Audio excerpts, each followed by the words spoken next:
Today, we will embark together on a fascinating journey through time to learn about the history of one of the most important princes in the history of humanity. I'm talking about Siddhartha Gautama, known by many as the Buddha. Siddhartha Gautama was born over 2,000 years ago in Kapilavastu, a city located in the ancient kingdom of Sakya, which is in present-day Nepal.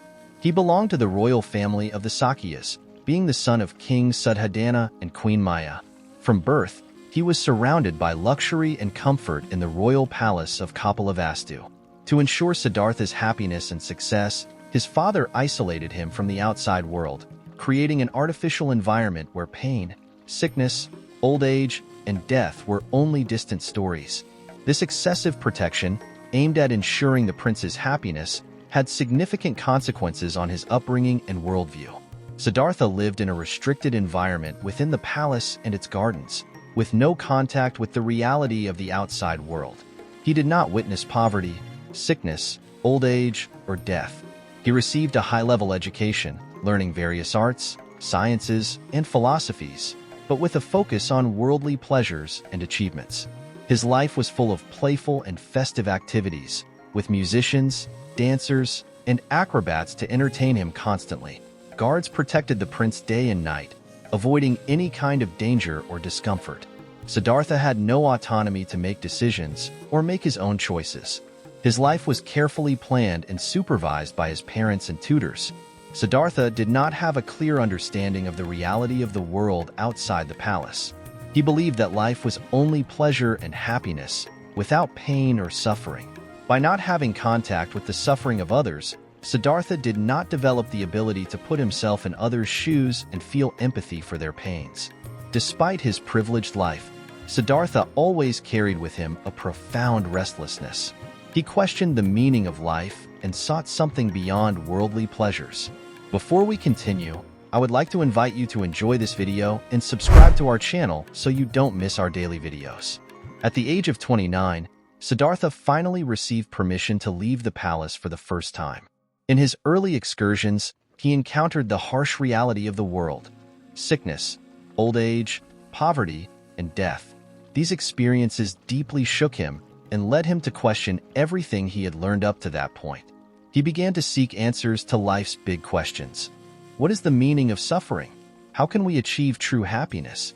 After leaving behind the life of luxury and comfort in the palace at the age of 30, Siddhartha Gautama embarked on a difficult and uncertain journey in search of answers to the big questions of human existence. Motivated by a profound restlessness and the desire to understand the nature of suffering, Siddhartha wandered through different regions of India, begging for food and shelter. He joined various groups of ascetics and philosophers, seeking to learn from their teachings and practices. Siddhartha spent time with different groups of ascetics, learning their meditation practices, fasting, and self-flagellation. He sought to achieve enlightenment through the mortification of the body and the denial of worldly pleasures. Siddhartha was not satisfied with the teachings of the ascetics, as he felt that their practices did not lead him to the inner peace he sought. He questioned their doctrines and sought new perspectives. Siddhartha consulted various renowned masters and philosophers of the time, seeking to learn about different philosophies and worldviews. He discussed the nature of reality, the cause of suffering, and the path to liberation.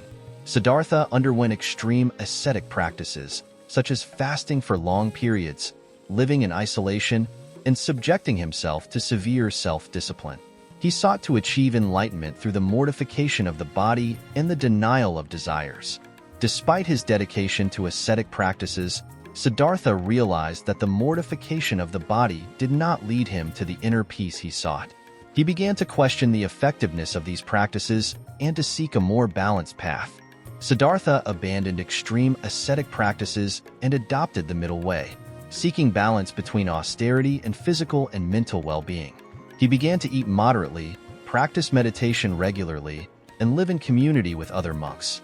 After 6 years of intense search and experimentation, Siddhartha sat under the shade of a Bodhi tree in the city of Bodh Gaya, India.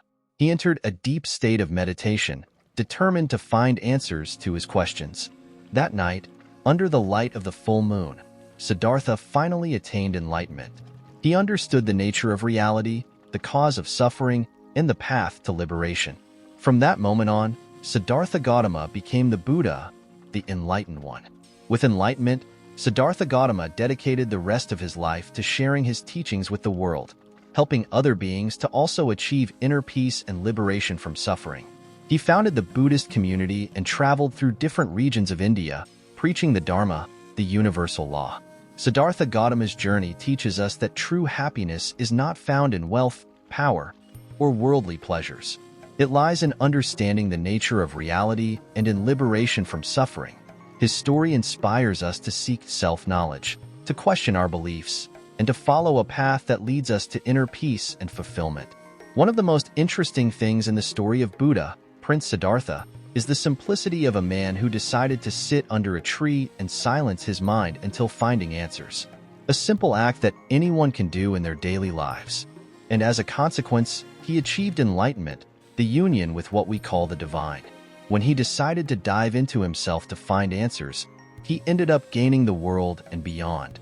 The Oracle of Delphi says, "Know thyself." Buddha showed in practice the result of this search.